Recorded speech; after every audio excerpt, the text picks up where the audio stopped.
किसानवाड़ी सुनने वाले हमारे सभी किसान भाइयों और बहनों को राम राम और नमस्कार। किसान भाइयों और बहनों, जैविक खेती और प्राकृतिक खेती के विषय में हम जानते ही हैं। जैविक खेती की तुलना में प्राकृतिक खेती काफी सरल और फायदेमंद है। हमारे आसपास हमारे किसान भाइयों और बहनों के पास गाय होती ही है, साथ ही देसी गाय का होना बहुत ही ज्यादा आवश्यक होता है। एक देसी गाय से लगभग 30 एकड़ भूमि में प्राकृतिक खेती की जा सकती है, जबकि जैविक खेती के लिए 1 एकड़ क्षेत्र में लगभग 20 पशुओं के गोबर की जरूरत पड़ती है। प्राकृतिक खेती में एक और शब्द आपने सुना होगा, शून्य लागत प्राकृतिक खेती।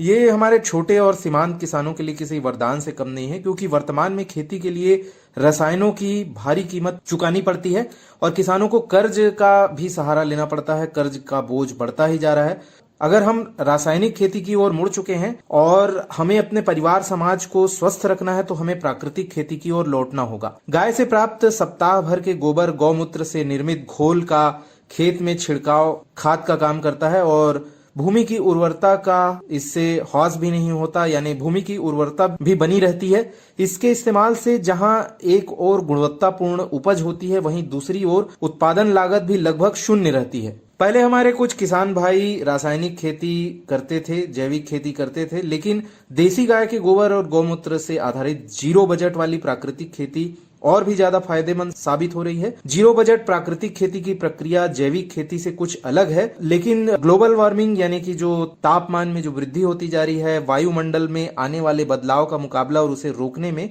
ये जीरो बजट प्राकृतिक खेती सक्षम है। इस तकनीक का इस्तेमाल करके हमारे किसान भाई कर्ज के झंझट से भी मुक्त रहते हैं और उन्नत कृषि उत्पादों से आम जनजीवन को स्वस्थ जीवन भी प्रदान कर सकते हैं। हमारे देश में खेती को बढ़ावा देने के नाम से लंबे अरसे से कुछ रसायनों का प्रयोग किया जा रहा है, जिससे धरती जहरीली होती जा रही है, उपजाऊ शक्ति खोती जा रही है। ऐसे में ये शून्य लागत प्राकृतिक खेती हमारे छोटे और सीमांत किसान भाइयों के लिए वरदान से कम नहीं है। किसान भाई और बहन रासायनिक खादों और कीटनाशक के प्रयोग से खेतों में जहर की खेती कर रहे हैं, ऐसा माना जा सकता है। अनाज और सब्जियों के माध्यम से यही जहर हमारे शरीर में चला जाता है। ऐसे में कई विषम और जटिल हालातों के बाद ये प्राकृतिक खेती, जीरो बजट वाली जो खेती है, ये हमारे लिए जो है एक संबल के रूप में आई हुई है। तो किसान भाई और बहनों, आज कृषि चर्चा में शून्य लागत प्राकृतिक खेती की ही बात करेंगे। ये खेती करने के तरीकों का एक ऐसा समूह है जिसमें बिना किसी लागत के खेती के प्राकृतिक तरीकों को अपनाने की बात कही जाती है। इस विधि की परिकल्पना ये है कि किसान सभी आवश्यक आदान घर या उसके आसपास उपलब्ध संसाधनों के द्वारा ही बनाएगा, जिससे शून्य लागत प्राकृतिक खेती या जीरो बजट प्राकृतिक खेती कहते हैं। जीरो बजट प्राकृतिक खेती बाहर से किसी भी उत्पादकों का कृषि में निवेश का खंडन करता है। इसलिए जीरो बजट प्राकृतिक खेती में देसी गाय के गोबर और गौमूत्र का उपयोग करते हैं। देसी प्रजाति के गौवंश के गोबर और गौमूत्र से जीवामृत, घन जीवामृत, बीजामृत बनाया जाता है। इनका खेत में उपयोग करने से मिट्टी में पोषक तत्व की वृद्धि के साथ साथ जैविक गतिविधियों का विस्तार होता है। जीरो बजट प्राकृतिक खेती में संकर बीज, सिंथेटिक बीज, अधिक पैदावार देने वाली प्रजाति का उपयोग नहीं किया जाता, बल्कि इसके स्थान पर पारंपरिक देसी उन्नतशील जो प्रजातियां हैं, इनका उपयोग किया जाता है। इस विधि से खेती करने से किसान भाइयों को बाजार से खाद और उर्वरक, कीटनाशक, बीज खरीदने की जरूरत नहीं पड़ती है, जिससे उत्पादन की लागत लगभग शून्य रहती है। जीरो बजट एकल कृषि पद्धति को छोड़कर बहुफसली खेती करते हैं, यानी एक बार में एक फसल न उगाकर उसके साथ कई फसल उगाते हैं। जीरो बजट करने के लिए 4 तकनीकों का प्रयोग खेती के दौरान किया जाता है। आइए इन्हीं पर चर्चा करते हैं। बीजामृत के बारे में जानते हैं। ये मूल रूप से पानी होता है, इसमें 20 लीटर, गोबर 5 किलोग्राम, जो गौमूत्र होता है वो 20 लीटर, चूना 50 ग्राम और सिर्फ 1 मुट्ठी मिट्टी से ये बीजामृत जो है बन जाता है। बीजामृत एक बीज उपचार है जो तरुण जो जड़ें होती हैं उनको कवक के साथ साथ मृदा जनित और बीज जनित रोगों से बचाने में बहुत ज्यादा प्रभावी है। अब जीवामृत क्या है इसके बारे में जानते हैं। बीजामृत तो हमने जान लिया, ये भी गाय के गोबर से ही बनता है। इसमें भी 20 किलो गाय के गोबर की जरूरत पड़ती है। गौमूत्र 5 से 10 लीटर, इसमें गुड़ डालते हैं 20 किलोग्राम और दाल का आटा 2 किलोग्राम डालते हैं, इससे ये बनता है जीवामृत। प्रत्येक सिंचाई चक्र के साथ साथ फसलों पर ये प्रयुक्त होता है। ये पोषक तत्व प्रदान करता है। सबसे महत्वपूर्ण बात यह है कि एक उत्प्रेरक घटक के रूप में भी कार्य करता है, जो मिट्टी में सूक्ष्म जीवों यानी जो माइक्रो ऑर्गेनिजम्स हैं इनकी गतिविधियों को बढ़ाता है। जीवामृत पौधों में कवक और बीजाणु जनित रोगों को रोकने में भी मदद करता है। इसके लिए जीवामृत केवल अवस्थान्तर के पहले 3 वर्षों के लिए आवश्यक है, उसके बाद ये प्रणाली आत्मनिर्भर हो जाती है। अब एक अन्य तरीका है, इसे हम घन जीवामृत कहते हैं। घन जीवामृत क्या है आइए जानते हैं। ये सूखी खाद होती है। इसे बनाने में 100 किलोग्राम देसी गाय का गोबर लगता है, 2 किलोग्राम गुड़, 2 किलोग्राम दाल का आटा, 1 किलोग्राम मिट्टी डालकर अच्छी तरीके से मिश्रण बना लेना चाहिए। इस मिश्रण में थोड़ा थोड़ा गौमूत्र डालकर अच्छी तरह से मिला लेना चाहिए ताकि घन जीवामृत बन जाए। इसको अब छांव में अच्छी तरह सुखा लें। सूखने के बाद इसको लकड़ी से ठोक कर बारीक कर लें। इसे बुआई के समय या पानी देने के 2-3 दिन बाद जो है प्रयोग कर सकते हैं। पलवार या आच्छादन क्या है? ये मिट्टी पलवार, पुआल या जीवित पलवार द्वारा किया जा सकता है। ये वाष्पीकरण को कम करके मिट्टी की नमी को संरक्षित करता है। जैविक पुआल में मृदा जो मिट्टी होती है वो अधिक समय तक नमी बनाए रखती है और उसमें लाभदायक जीवाणु उपलब्ध हो जाते हैं जो मिट्टी की उर्वरता को बनाए रखने में सहायक होते हैं। ये लाभकारी किसान मित्र केंचुए की वृद्धि में सहायक होती है। सिंचाई को कम किया जाना चाहिए और केवल दोपहर के समय ही सिंचाई का अभ्यास करना चाहिए। पौधों की जड़ों को बहुत अधिक पानी की आवश्यकता होती है। वास्तव में जड़ों को जल वाष्प की आवश्यकता होती है। इसलिए वापासा वह स्थिति है जहां मिट्टी में हवा के अणु और जल के अणु दोनों मौजूद होते हैं। अब आइए जानते हैं वापासा क्या है। किसान भाई कम लागत पर उत्पादकता बढ़ाने के लिए 4 उपचारों का उपयोग करते हैं। बीजामृत गोबर और गौमूत्र का उपयोग करके, जीवामृत गाय के गोबर और गौमूत्र से बना जो मिट्टी का संचारक है, और मल्चिंग जो है अनुकूल सूक्ष्म जलवायु वाली मिट्टी सुनिश्चित करना, और साथ ही एक होती है तकनीक वाफासा, इसको मिट्टी वातन भी कहते हैं। मूल रूप से वाफासा प्राकृतिक खेती में मिट्टी की वो आदर्श स्थिति है जहां मिट्टी के 2 कणों के बीच 50% हवा और 50% नमी वाष्प का मिश्रण होता है। ये पौधों की जड़ों के विकास के लिए आवश्यक है, न कि केवल पानी। वाफासा के लिए जो मल्चिंग यानी कि ढकना जो होता है, आच्छादन जो होता है, और जीवामृत का उपयोग बहुत ही महत्वपूर्ण है जो केंचुओं और सूक्ष्म जीवों को सक्रिय करते हैं। मिट्टी को जो है सशक्त बनाने के लिए इन तकनीकों का उपयोग किया जाता है। अब इसके बाद जो है जानते हैं कि कीट प्रबंधन कैसे किया जाता है। कीट प्रबंधन के लिए सबसे पहली तकनीक है अग्नियास्त्र। स्थानीय गाय का 10 लीटर गौमूत्र और 1 किलोग्राम तंबाकू, 500 ग्राम यानी आधा किलो हरी मिर्च, 500 ग्राम ही आधा किलो यानी कि स्थानीय लहसुन, 5 किलोग्राम नीम के पत्तों के गुदे जो गौमूत्र में संदलित होने से बना है। छिड़काव के लिए 100 लीटर पानी में 2 लीटर ब्रह्मास्त्र लिया जाता है। ये पर्ण लपेट यानी कि जो पत्ती लपेट होता है, लीफ रोलर, तना भेदक स्टेम बोरर, फल भेदक फ्रूट बोरर, फली भेदक पॉट बोरर जैसे कीटों के प्रति प्रभावी होता है। अब जानते हैं नीमास्त्र के विषय में। नीमास्त्र टिड्डियों और मिलीबग्स जो कीटाणु होते हैं उनको मारने में बहुत असरदार होता है। नीमास्त्र के मुख्य घटक हैं 100 लीटर पानी, 5 लीटर देसी गाय का गौमूत्र, 5 लीटर देसी गाय का गोबर, 5 किलो कुचले नीम के पत्ते। गौमूत्र को 100 लीटर पानी में मिलाएं। इस तरल मिश्रण में 5 किलो गाय का गोबर और कुचले नीम के पत्ते और उसकी गुदा मिलाएं। इस घोल को 24 घंटे तक सड़ने दें। एक डंडे से एक दिन में 2 बार इस घोल को घुमाएं। एक कपड़े से इस मिश्रण को छानें। इस मिश्रण को 2 लीटर नीमास्त्र 100 लीटर पानी में मिलाएं और उसका फसलों पर छिड़काव किया जा सकता है। अब जानते हैं ब्रह्मास्त्र के विषय में। 10 लीटर गौमूत्र, 3 किलो नीम के पत्ते, नीम पत्तों का जो गुदा है उसका 3 लीटर घोल, सीताफल की 2 किलो गुदा, पपीते के पत्तों का 2 किलो गुदा, अनार के पत्तों की 2 किलो गुदा, अमरूद के पत्तों की 2 किलो गुदा, लेंटना कामिल्ला यानी राई मुनिया जो होती है उसकी 2 किलो गुदा, और सफेद धतूरा के पत्तों की जो 2 किलो गुदा होती है, ये सबसे ये बनती है। गौमूत्र और नीम के पत्तों की गुदा एक साथ मिलाएं। इसमें सीताफल, पपीता, अनार, अमरूद, लेंटाना कामिल्ला यानी राई मुनिया जो होती है और सफेद धतूरा के पत्तों को मिलाएं और उसे 5 मिनट तक उबलने दें। इसे एक कपड़े में छानें और घोल को 24 घंटे तक सड़ने दें। ब्रह्मास्त्र घोल 1 भाग ब्रह्मास्त्र का घोल 50 भाग पानी में चूषक टिड्डियों, फली छेदक और फल भेदक कीटों पर नियंत्रण के लिए इस्तेमाल कर सकते हैं। अब जो ये शून्य लागत कृषि प्रणाली है इसके मुख्य घटक क्या हैं जी जान लेते हैं। केवल स्थानीय व्यक्तियों द्वारा सस्ती उपयोगी वस्तुएं काम में ली जाती हैं, जिसका खर्चा शून्य होता है, क्योंकि गांव में उपलब्ध वस्तुओं का प्रयोग करके मचान, बिजुला, झटका मशीन आदि का उपयोग में लिया जाता है। भारतीय गाय का गोबर और मूत्र चमत्कारी माना जाता है, लेकिन किसी भी देसी गाय का गोबर और गोमूत्र भी अच्छा होता है। गोमूत्र और गोबर का अधिकतम उपयोग करने के लिए ये सुनिश्चित करें कि गोबर जितना संभव हो उतना ताजा और मूत्र जितना ही जीर्ण हो उतना अच्छा होता है, यानी कि पुराना। गौमूत्र, गुड़ और द्विपत्रियों के आटे को योजक के रूप में इस्तेमाल किया जा सकता है।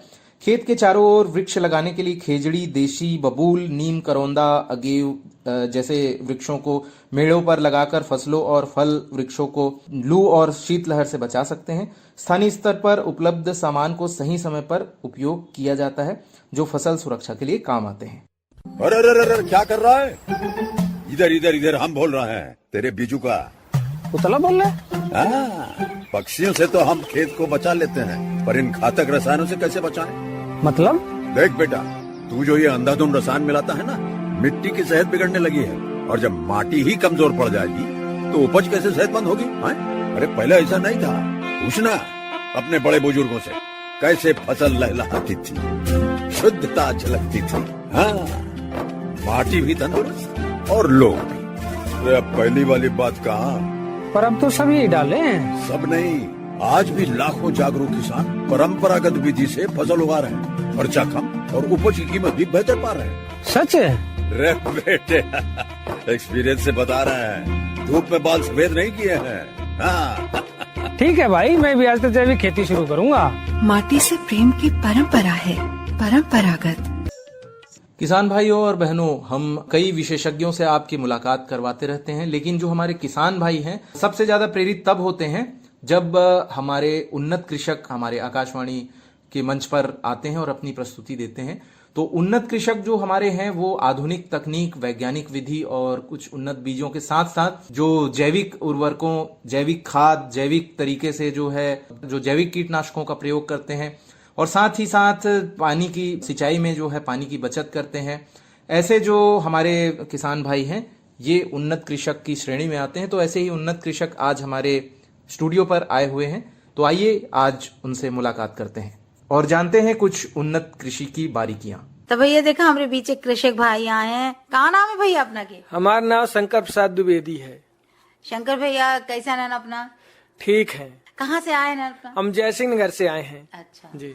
खेती पाती है? खेती पाती हमारे 6 एकड़ जमीन है, वो हम खेती करे थे। गेहूं बोए हैं, धान बोते हैं। अच्छा। और अभी से नाडब का खाद तैयार करवा रहे हैं जुलाई के लिए, ताकि उसमें से खाद डाल करके और बेहन तैयार करें और रोपाई करवाएं जल्दी, जिससे पैदावार अधिक होती है। और बर्मिन का खाद जो है उसमें डालते हैं, तो बर्मिन के खाद से ही बेहन अच्छी तरह से तैयार होता है और फसल भी अच्छी होती है। बिल्कुल। तो जैसे अपना बताएं कि जैविक खेती पर अपना ध्यान जी हाँ, जैविक खेती, रासायनिक नहीं करी। रासायनिक नहीं करते हैं, जैविक खेती पर ध्यान देते हैं। कहते हैं रासायनिक खाद में मिट्टी क्षार हो जाती है, इसलिए हम जैविक खेती के आधार पर खेती करते हैं। पैदावार भी अच्छा होता है। जी देखिए यह बात है कहा से कि रासायनिक में बड़ा नुकसान हो जाते हैं, शरीरों को नुकसान कराते और माटी के नुकसान होते। अब कहते उससे रोगों उत्पन्न होते, इससे हम जैविक खेती पर ज्यादा आधारित है। नाडब के खाद बना लिए थे, वो इनका डाली थे। जब लोग यूरिया और डीपी डाला थे उस समय हम ये खाद डाली थे, जैविक वाले खाद। बहुत बढ़िया। तो देखा नाडेब खाद और केचुआ खाद की चर्चा करें तो थोड़ी बता दी जाए कि कौन मेरे से बनाई थे अपना ही। हम जैसे साहब हमारे जाते हैं वहाँ, तो बताइए एक बार मेरे को कि इस तरह से बर्मिन वाला खाद जो है उसमें बनाइए और डालिए, इसके ऊपर टोपी टाइप का बनाइए ताकि केचुआ खत्म न होने पाए और अधिक वृद्धि हो, छाया बनी रहे। छाया बनी रहे और खाद बहुत अच्छा सुंदर तैयार होता है। उसको भर करके और बोरी में भर कर ले जाते हैं और जहाँ बेहन रहता है वहाँ डालते हैं, जहाँ रोपाई करते हैं वहाँ डालते हैं। पौधे की पैदावार बहुत अच्छी होती है। तो नाडेब खाद कैसे बनाई थे अपना? नाडब खाद वो है जो चारों तरफ से ईंटा के दीवार तैयार कर लेते हैं और वो है माही डाली थी खाद, गोबर और पानी, यह सब करके नाडब तैयार हो जाता है। बढ़िया अच्छी भुरभुरी टाइप के खाद होती है, जैसे जही हाथ में आराम से बोल जा सकता है। बहुत बढ़िया। तो अब अपना के खेते में का खड़ा है फसल? अब हमारे खेत में गेहूं बोए हैं, गेहूं तैयार हो गया है। अब कटाई के प्रबंध कर रहे हैं, खेत खनिहाल बना रहे हैं ताकि भूसी का अच्छे से प्रबंध करिए। और मवेशी जो रखे हैं तो उन मवेशी का भूसी अच्छे तरह से धर के, और बरसात के सीजन में जब कहूँ चारा नहीं मिल पावे तो समय भूसी का उपयोग करी थे, चारा का उपयोग करी थे। बहुत अच्छा। तो जैसा अब अपना बताएं कि कटाई की तैयारी चल रही थी, तो अपने पास थ्रेसर है?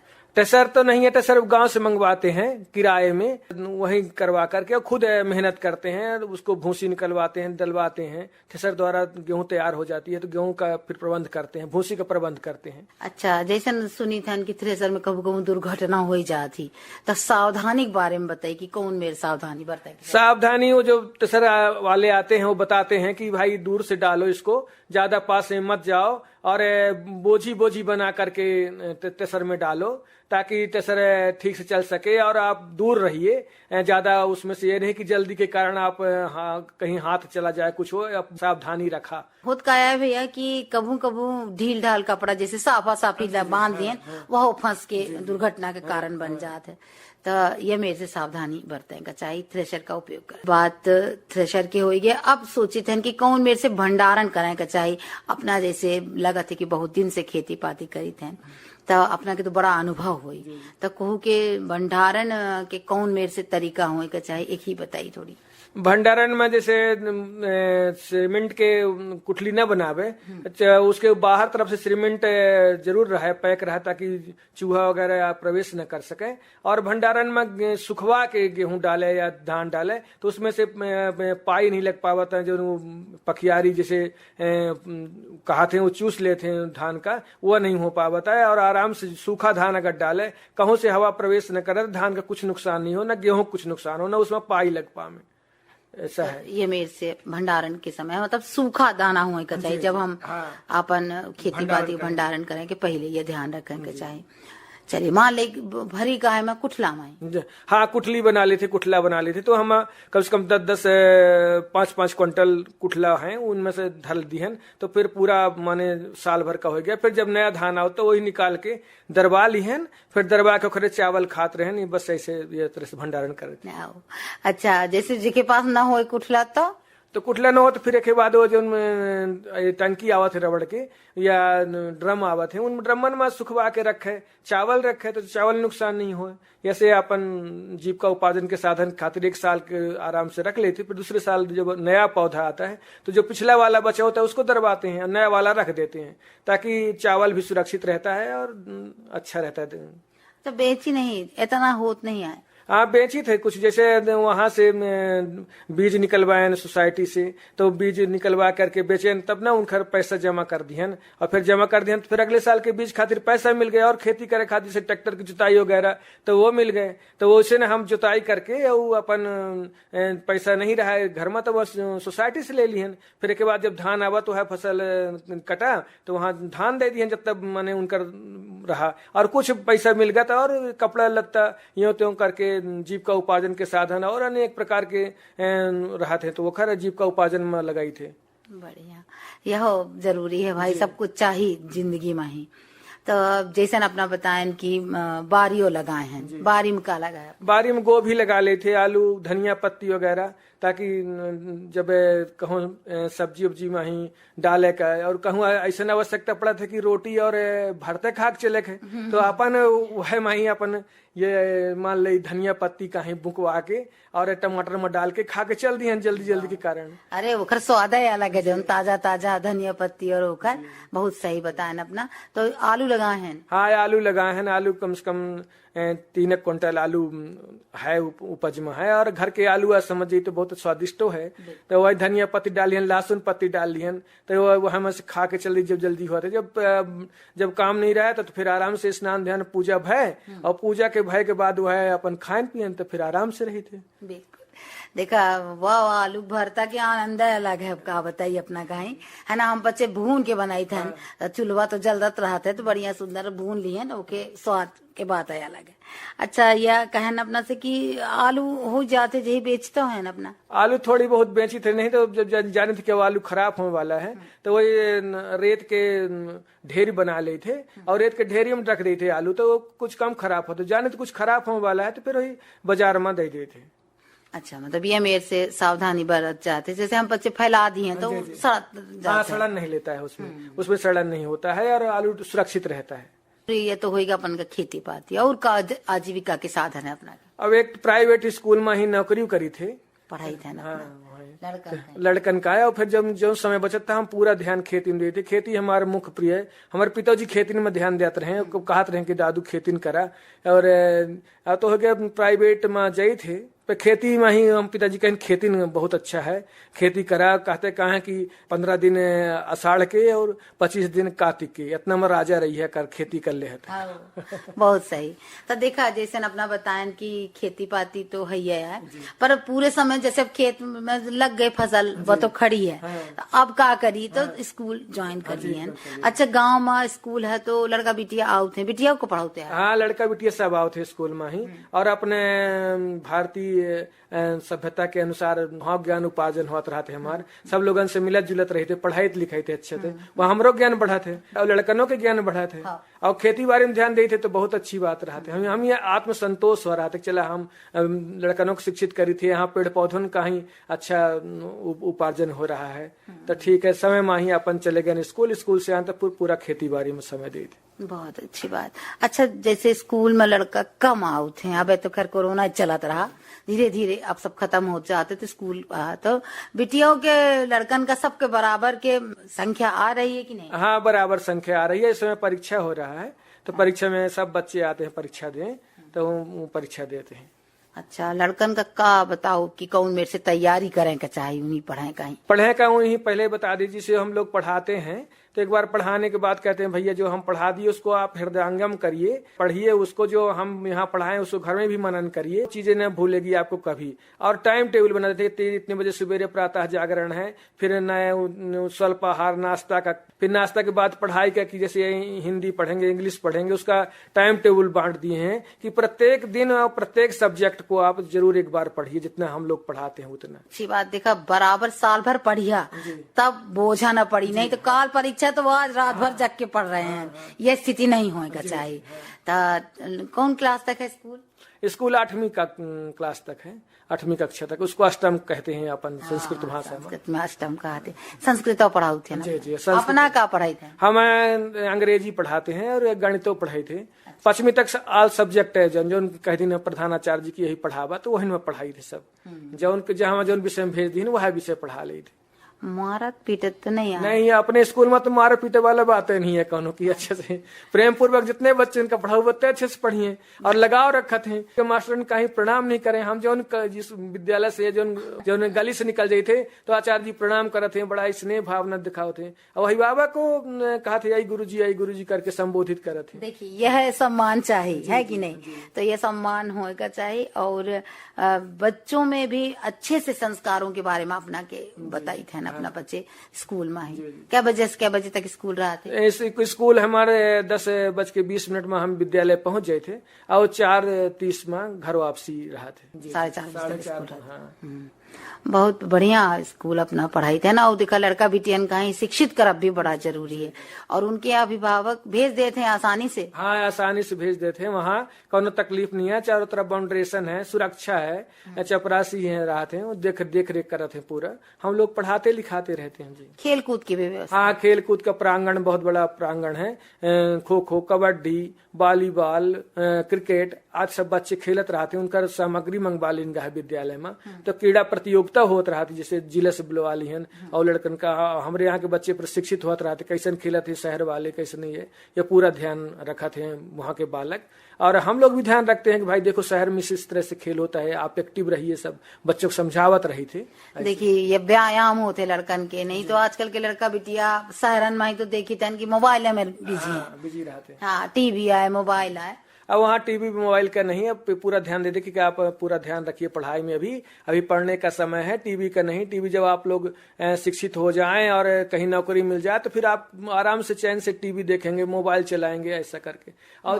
और जो आता रहता है वो टीवी में वगैरह, तो देखिए आप कहाँ वैकेंसी निकलती है, ऐसा कुछ अभी से तैयार करिए ताकि व्यापम आप अच्छे से निकाल सकें। और ये पीटी पीएमटी समझावत रही थे कि जैसे आज भाई 12वीं के बाद अपना पीटी देखो, इंजीनियरिंग मजाक है तो पीईटी और मेडिकल मजाक है तो पीएमटी, एकर आगे अबे से शुरू करा, जब न्यू मजबूत रही तो फिर आगे स्तर सुधर जाएगा। बिल्कुल लक्ष्य पहले से निर्धारित करें। बहुत बढ़िया अपना बताएं। तो ये तो बढ़िया बात अपना बताएं, बड़ी बढ़िया शिक्षा दे रहे हैं, तो रिजल्ट बढ़िया रहा था लड़कन। हाँ, रिजल्ट कम से कम जैसे 60-70% तो फर्स्ट डिवीजन लड़का रहा थे, और सेकंड थर्ड बहुत कम रहा थे, 8 हो गए तो हो गया, नहीं तो सेकंड नहीं आवे। मतलब बहुत अच्छी पढ़ाई है, सब बच्चे एक्टिव हैं, यह बहुत जरूरी बात है। देखा शारीरिक स्वास्थ्य भी जरूरी है, खान पान सब तरह के। अच्छा, टिफिन के बारे में कुछ कही, लड़का सारे कुछ ढंग से टिफिन करे नहीं, टिफिन तो हमारे यहाँ नेसेसरी है कि प्रत्येक माने भैया टिफिन लाइन के आवे। टिफिन में दोपहर में भोजन जब होते मंत्र के साथ भोजन हुआ तो वहाँ देखी थे कि सब लड़का लाए हैं कि नहीं लाए हैं टिफिन। अगर नहीं लाए होते हैं तो उन्हीं कहे थे कि भाई वो स्वल्पाहार के नाम से संबोधित करे थे हम कि स्वल्पाहार लाइन के आवा, दोपहर में अगर खा लिया तो फिर नया ताजगी आ जाए, जब हम पढ़ो तो ये अच्छे से आप एक्सेप्ट करेंगे, अच्छे से माने पढ़ेंगे और समझ में भी आएगा। कहते कहाँ भूखे वजन हो गोपाला धर ले अपन कंठी माला, तो ऐसे है कि भाई भोजन कर लें, थोड़ा सा स्वल्पाहार हो जाए तो मन फिर ताजगी आ जाती है, तो फिर पढ़ने में मन लगने लगता है। ऐसा हमारे यहाँ का नियम है। बहुत अच्छी बात। पर सरकारी स्कूल में तो मध्याह्न भोजन मिला थे। हाँ, सरकारी स्कूल में मिला था, लेकिन हमारे मध्याह्न भोजन नहीं मिले, तो वो बालक बालिका पढ़ाई के उद्देश्य से ऐसे वहाँ आकर्षित होते, अच्छा पढ़ाई लिखाई होती। बहुत अच्छी बात। चलिए भैया, बड़ा सुंदर जानकारी दी है, खेती पाती के बारे में बताएं और मास्टरी के बारे में बताएं। तो देखो मास्टर अच्छा हो, सबसे प्रेम से स्नेह से बोले, मारे पीटी न करे, तो फिर लड़का बिटिया मन से पढ़ाते। चलिए अपना हमारे स्टूडियो में आए ना, अपना का बहुत बहुत धन्यवाद। बढ़िया लाग ना। हर जोखिम से निकल कर फसल आए, सुरक्षित हो जाए, फसल बीमा से हर किसान अब आत्मनिर्भर हो जाए। संकट के समय प्रधानमंत्री फसल बीमा योजना किसानों के लिए वरदान है। अब सूखा पड़े या बाढ़ आ जाए कोई डर नहीं, अब ओले पड़े या कीट पतंगे फसल खा जाए कोई फिक्र नहीं, क्योंकि हमने लिया है प्रधानमंत्री फसल बीमा। बुआई से फसल कटाई तक हर जोखिम का दावा, न्यूनतम प्रीमियम पर अधिकतम भुगतान का वादा। योजना से हर साल जुड़ रहे हैं 5 करोड़ से ज्यादा किसान। अब आपकी है बारी। नजदीकी कृषि कार्यालय, सहकारी समिति, बैंक शाखा, अधिकृत बीमा कंपनी या जन सेवा केंद्र में स्वेच्छा से करा सकते हैं पंजीकरण। फसल बीमा पोर्टल या फसल बीमा ऐप द्वारा भी कराया जा सकता है पंजीकरण। प्रधानमंत्री फसल बीमा योजना, आपकी फसलों का संपूर्ण सुरक्षा कवच। कृषि एवं किसान कल्याण मंत्रालय, भारत सरकार। किसान भाइयों और बहनों, किसानवाड़ी कार्यक्रम आज यहीं तक। जय जवान, जय किसान, जय विज्ञान, जय अनुसंधान। आप सबको नमस्कार और राम राम।